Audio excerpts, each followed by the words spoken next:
Cyrax.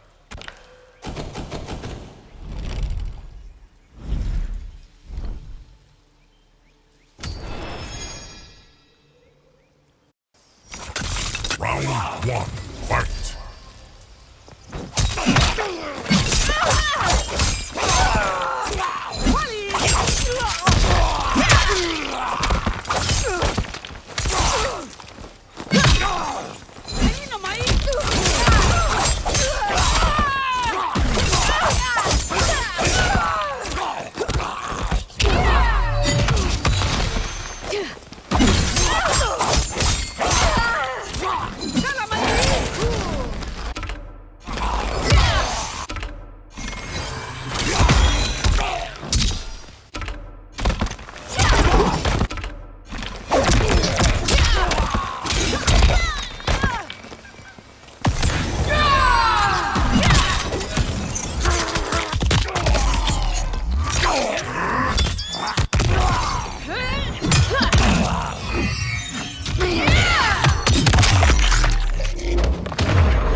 No threat.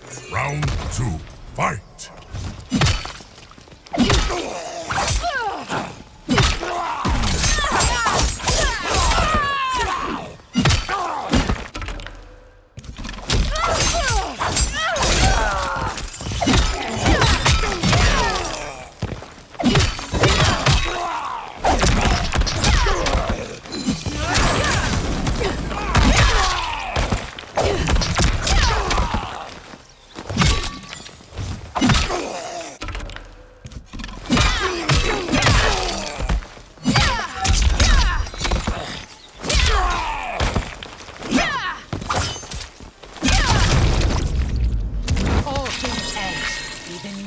Brutality. Tanya wins.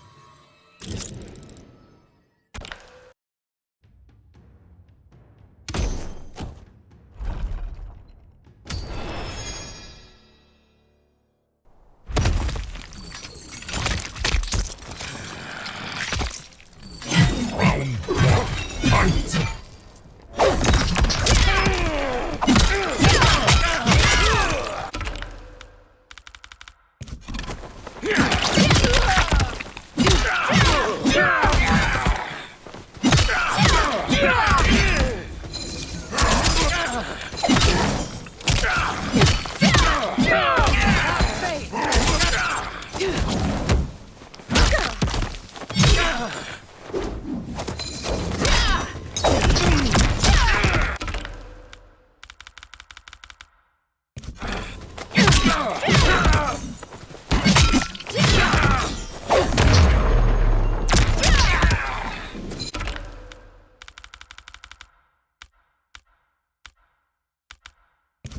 I've seen children fight hard. Round two, fight!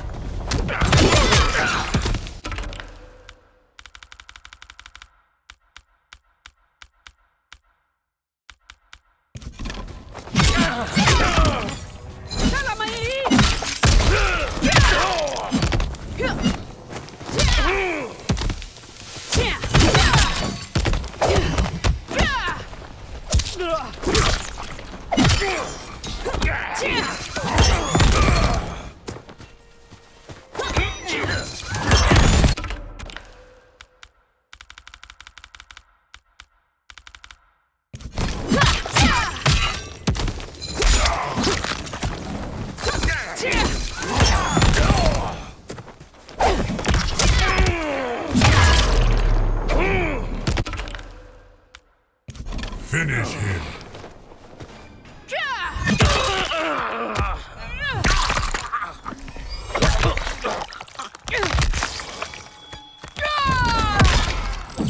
Fatality. Tanya wins.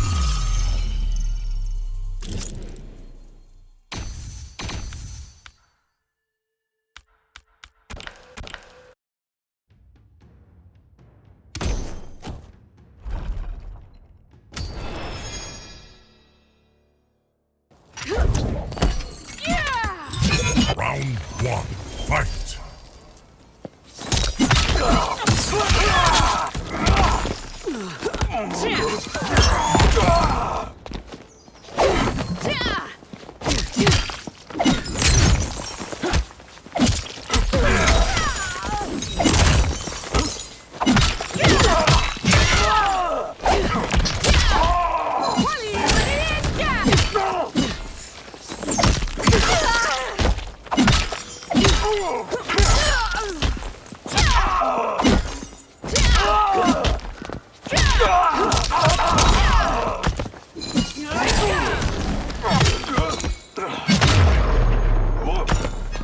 Is there no end to this? Round 2.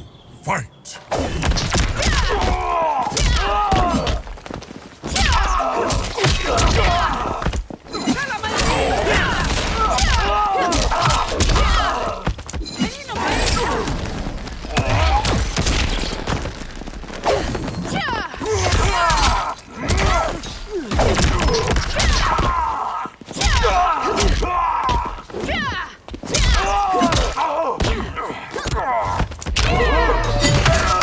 Finish him! Heathen.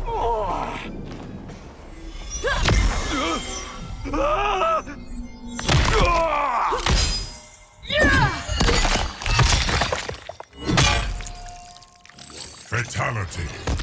Tanya wins.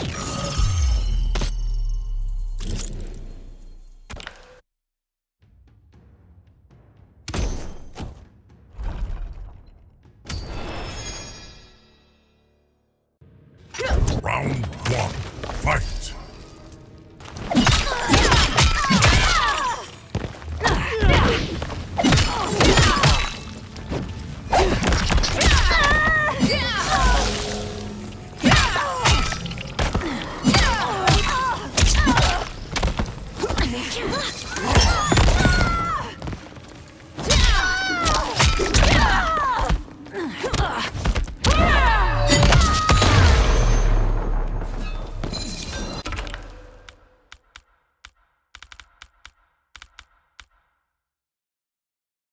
You should tread more carefully. Round 2. Fight!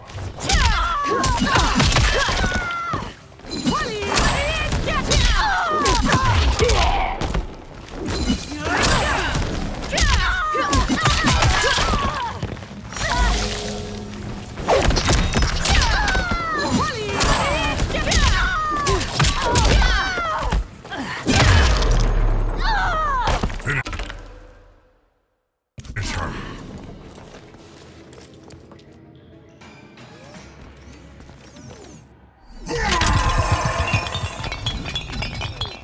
What? Fatality. Tanya wins. Flawless victory.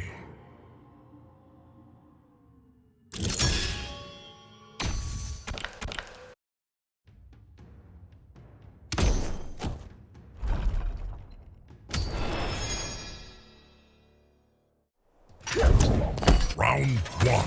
Fight!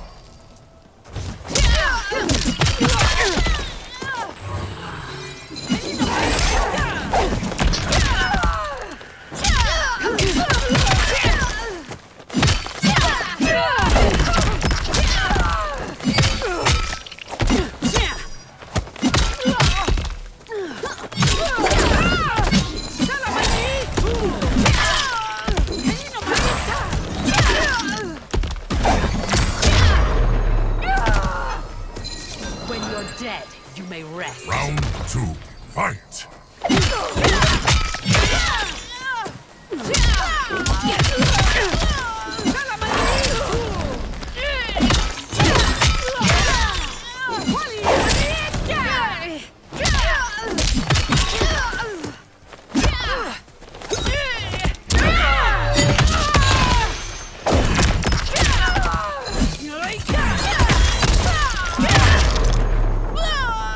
Finish her.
death. I am Round 2. Umgadi. Fight!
Until recently, I hadn't met Li Mei, but I had heard the stories.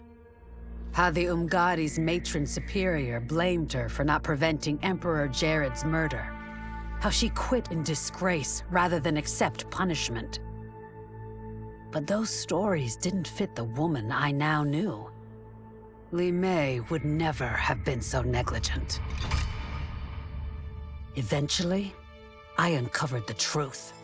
The failures and mistakes which led to the Emperor's murder, they resulted from poor decisions made by the matron superior themselves. They made Li Mei their scapegoat. When the Empress found out, she wanted the Umgadi disbanded. But I convinced her that it could be reformed. To make sure it did, she put me in charge. I am humbled by this sacred responsibility. The Umgadi, my sisters, they are my life. I will not let them be brought down by the acts of a selfish few.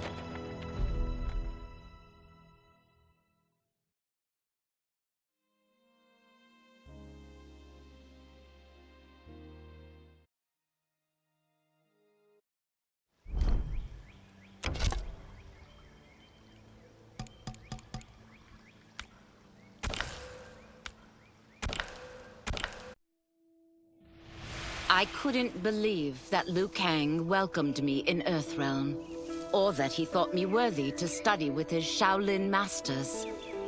After a lifetime of wishing for one, I finally had a home. But my joy was tempered as I thought about Serena. My shadow sister was still under Quan Chi's yoke, and she deserved a life free of him as much, if not more, than I. Quan Chi and my other sisters proved tenacious, but they were no match for my blade. I snatched Serena from them. Then Liu Kang helped me break Quan Chi's spell. Her mind free of his influence for the first time in years, Serena chose to join me in Earthrealm.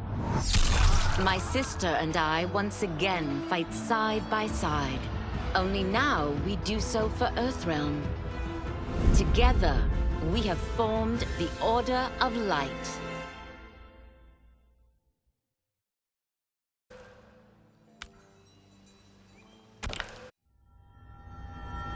While the regime had changed, little else had. My people still suffered in silence, ignored by the rest of Outworld. Though now I knew Empress Melina's secret, that she was also afflicted with Tarkat. If anyone would help, it would be her.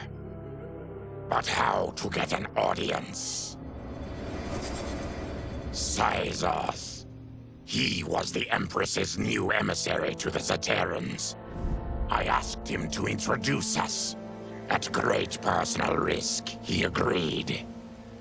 And as I'd prayed, the Empress was willing to meet. Even better, she would visit the colony. She was shocked to see how we lived. She moved quickly to provide for our care and comfort. Thanks to the Empress and Sizoth, we Tarkatans are no longer pariahs. Until our disease can be cured, that will do.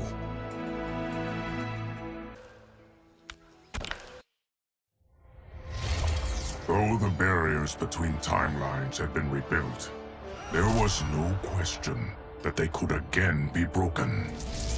Protecting this timeline would require eternal vigilance, so that it could not fall victim to further outside aggression. But nothing in my countless lifetimes had prepared me for this task. In none of them had multiple timelines ever coexisted. Monitoring them for threats was an entirely novel problem. It would require a novel solution. I discovered that though the timelines no longer touched, their meeting had left them intertwined. I can now secretly surveil all timelines, keeping watch for potential danger. It pleases me to do this service for the new era. Lord Liu Kang may rest assured that it is secure.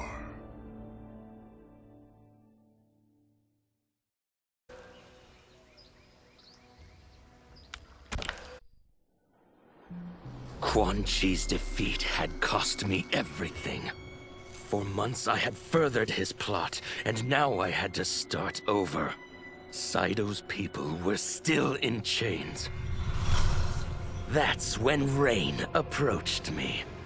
On the run from Empress Melina, he was desperate for help. And though I'd had my fill of sorcerers, this one was different. I agreed to provide him safe haven. He agreed to help topple Saido's government. And topple it we did. Rain summoned a wave so fast, so powerful, that it crushed the capital. Saido's fascist rulers were swept away. My people are finally free. They can chart their own course, needing only to follow their own desires. Their lives are now blessed by anarchy.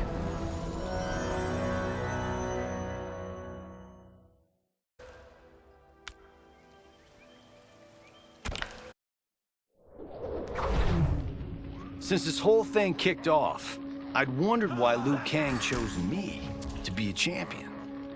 I mean, sure, I was killing it as a martial arts star, but it's one thing when it's all for show. It's different when you're playing for keeps. Then Liu Kang let me in on his master plan. He wanted the masses to know about the world beyond them, the one filled with gods and monsters, and he wanted me to tell him about it. But I knew revealing the truth all at once would be too shocking of a plot twist for most. That's why I pitched doing a bunch of stories, to slowly get people used to it. And if there's one thing I can do, besides kick ass in combat, it's build a cinematic universe. I'm serving up movies, streaming series, games, you name it. I like that I'm doing a public service. And it doesn't hurt that I'm making more than a few bucks. It's the kind of synergy that would make any studio mogul proud.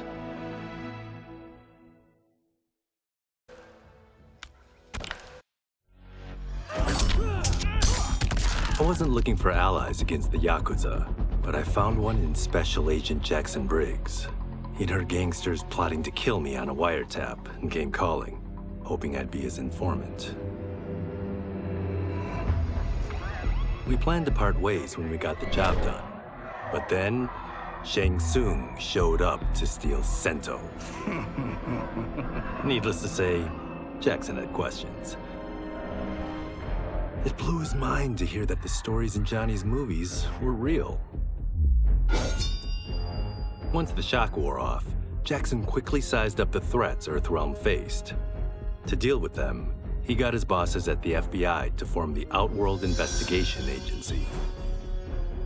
When he asked me to sign on, I hesitated. After all, me? A government agent? But it's an important job.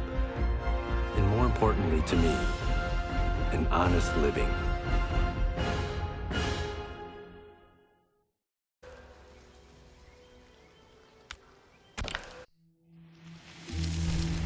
General Shao's revolt left Outworld's armies in tatters.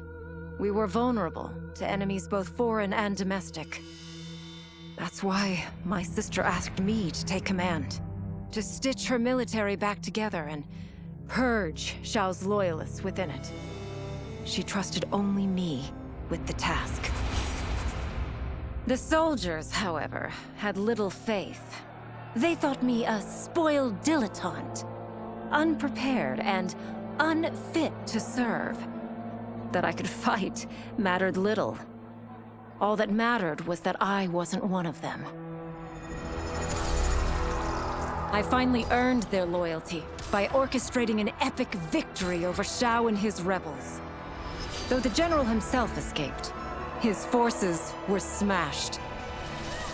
For as long as I am able, I will lead the Empress's armies in defense of Outworld.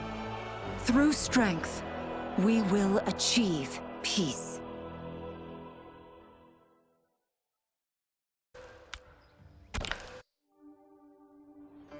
It was inevitable that the Shaolin Masters had me join them.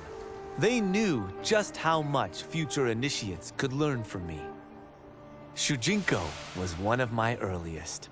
His ability to absorb anyone's powers and skills was amazing. With the right training, he could become our greatest champion.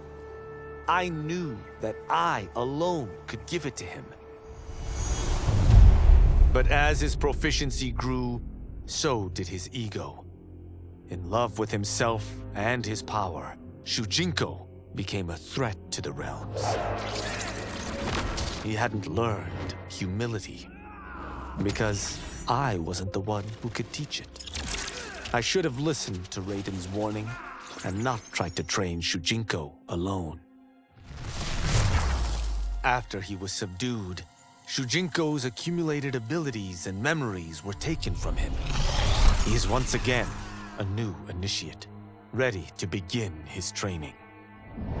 This time, Raiden and I train Shujinko together. He will become the champion he is destined to be. And I will fulfill my duties, humbly and cooperatively.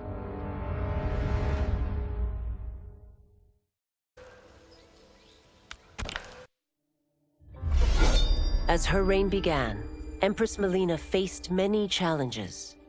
To meet them, she turned to the people she trusted. Her sister to lead her army, and me to lead her Imperial police. Though I missed Empress Sindel dearly, I was glad my ties with her family had been mended. But while it was an honor to be made responsible for Outworld's internal security, I soon realized accepting the appointment was a mistake. I'm not cut out to be a bureaucrat, nor am I patient enough to navigate the Imperial Court's politics. I was at my best patrolling Sundo's streets, when I could feel the city's pulse and serve and protect its citizens directly. That's why I resigned my post and resumed my role as Sundo's first constable. I end each day knowing I've made a difference.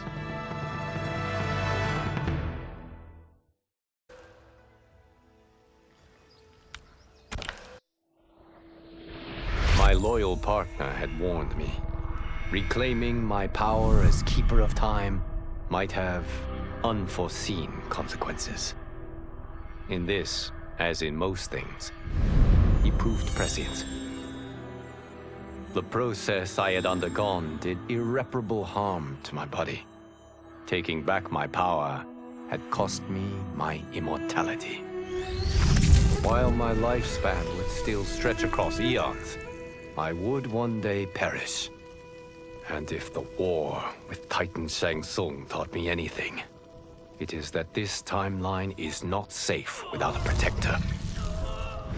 Yet I had never given thought to choosing a successor. Who is it that could replace me and protect my new era? The answer, of course, is Geras. Tireless and meticulous, he is perfectly suited to be entrusted with this grave duty. And no one knows better the temptations of the hourglass. I have no doubt he will be above them.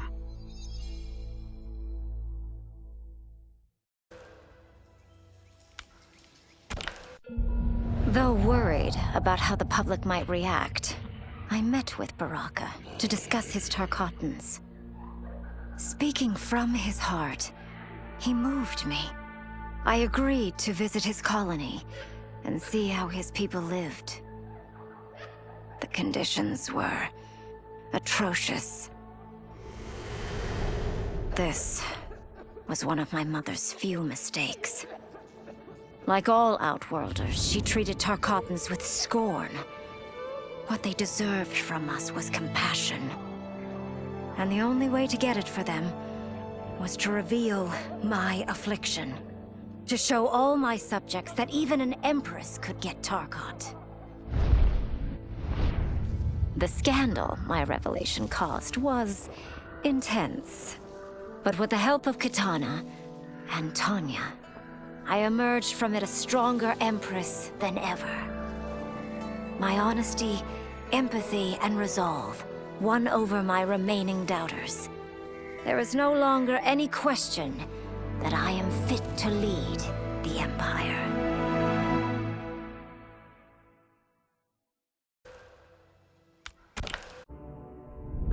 Quan Chi's plot collapsed. Along with it, my plan to secure new beings to feed my starving people. Because I'd advocated for partnering with him, I was held responsible. If I didn't seize for Viternus' new feeding grounds, the Coven would banish me. But then, I had a revelation. I didn't need to conquer realms to feed my people. I simply needed to capture enough beings to breed them. Once they multiply, Viternus will have a limitless, renewable source of food. And I only need a few thousand to start. A number so small compared to the billions in the realms that no one will notice as people go missing. But it will be more than enough to establish our breeding stock and feed a ravenous Viternus.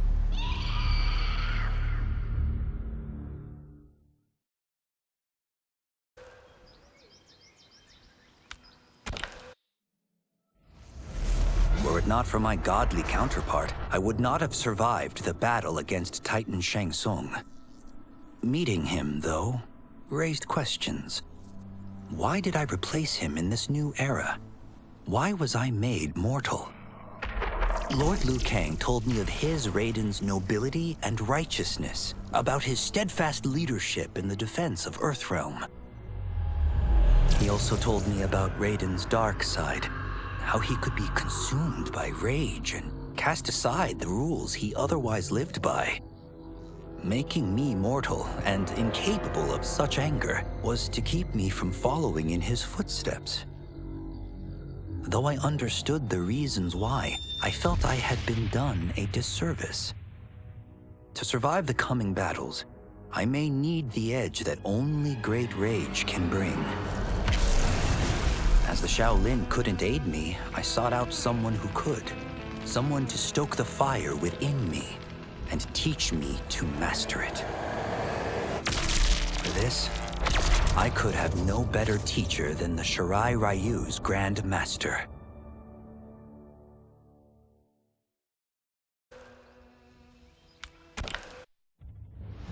To elude capture by Empress Melina, I joined Havoc's crusade in Sido. There, I summoned more magic than I thought possible, and drowned out the old regime. Havoc's longed-for anarchy had been achieved. He was more than satisfied.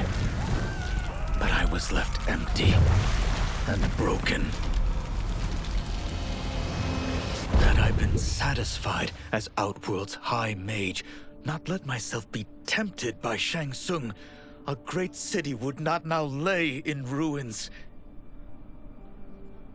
I've caused devastation, ended thousands of lives, all because of my blind ambition. I've betrayed my oath, my sovereign, and my realm. These high crimes merit punishment, and I'll accept whatever the Empress gives me. My only ambition now is to one day be forgiven.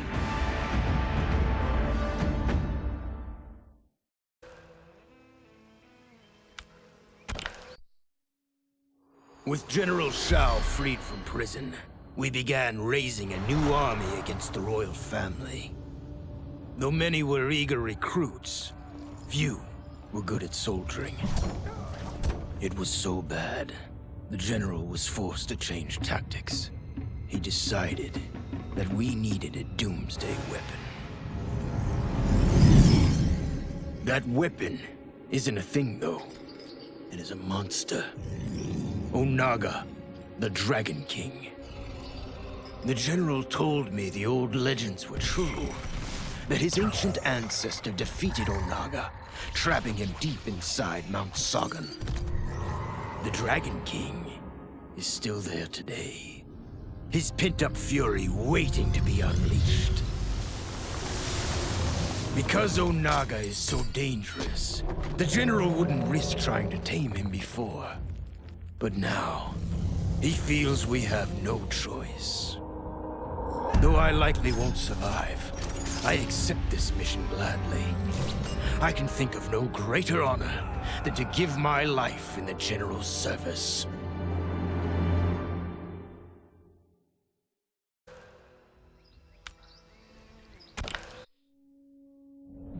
After fleeing Outworld, I hadn't expected to return.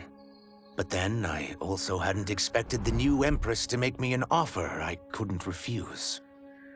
To thank me for helping stop General Shao's rebellion, she asked me to be her emissary to the Zaterrans.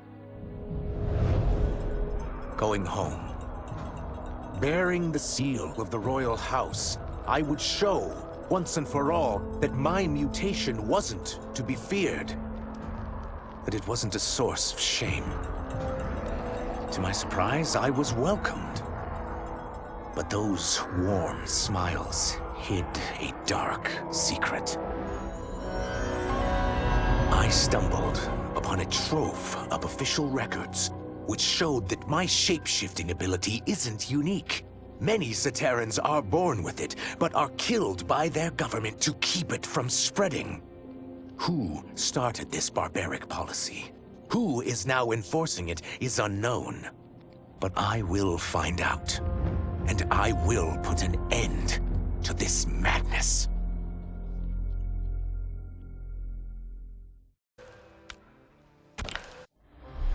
No sooner had Titan Shang Tsung been defeated than Bihan and his loyalists hunted us down.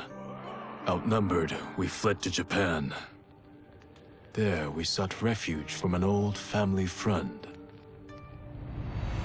As children, we played together. But Harumi Shirai was a woman now, the head of her clan. Her strength, beauty, and intellect awed me. Also incensed by Bihan's betrayal, Harumi agreed to help me forge a new clan, one that would stand against him and defend Earthrealm. Her aid proved invaluable, and as time went on, we grew closer. To honor Harumi and pay respects to my new bride, I named the clan after her, calling it the Shirai Ryu. Now the battle against my brother begins in earnest. The Shirai Ryu won't rest until Bihan is defeated and the Lin Kuei's honor restored.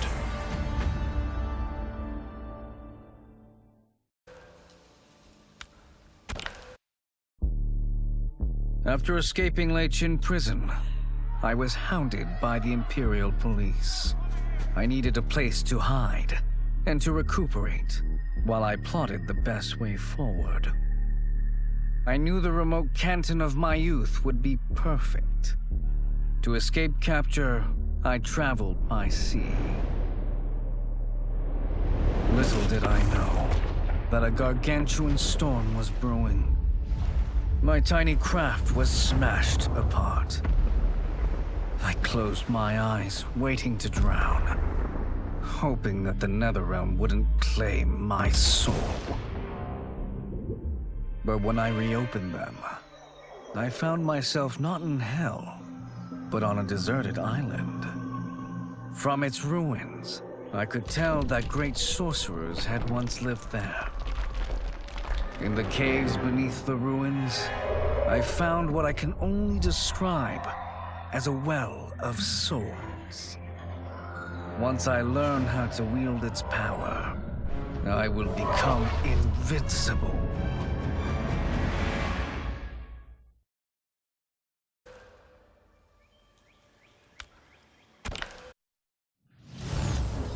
The battle had been lost, but the war isn't over. I won't stop fighting until I take Outworld's throne. That they thought Leichin prison would hold me is laughable.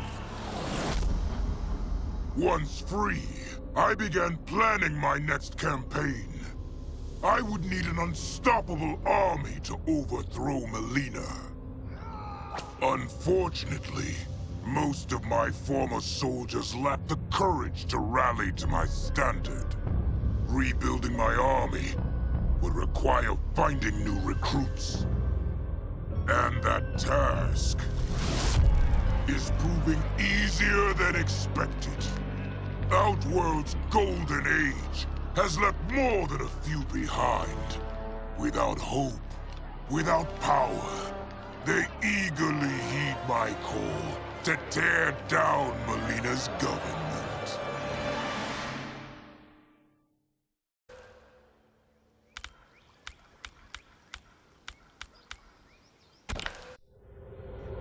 As the darkness enveloped me, I took a long last look at my family. I did not expect to see them again until their souls joined mine in the living forest. But miraculously, my beloved husband delivered me from oblivion.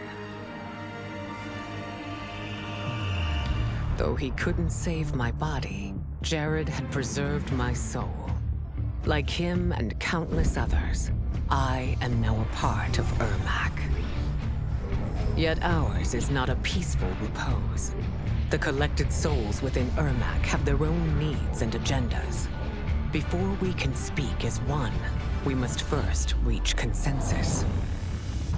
I had thought, as the former rulers of Outworld, I and Jared would hold sway. But here we are, two souls among many thousands, fighting for the right to be heard. And if there is one thing we do well together, it is fight. We will win the right to govern Ermac as we once had governed Outworld. And we will rule for the benefit of all.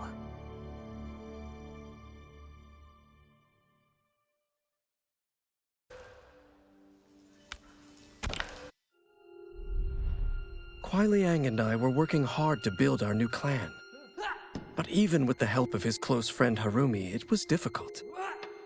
The biggest problem was finding the right initiates.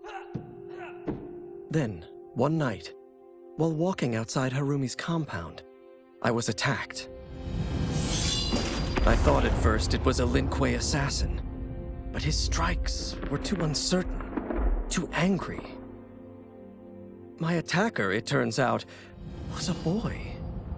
Homeless and hungry, his assault was born of desperation. He needed money so that he could eat. It was like looking at myself 15 years ago. I would have ended up just like him if the Lin Kuei hadn't taken me in. So I took the boy to Kuai Liang, who also appreciated his fire. We made him our first initiate. The boy's name? Hanzo Hasashi.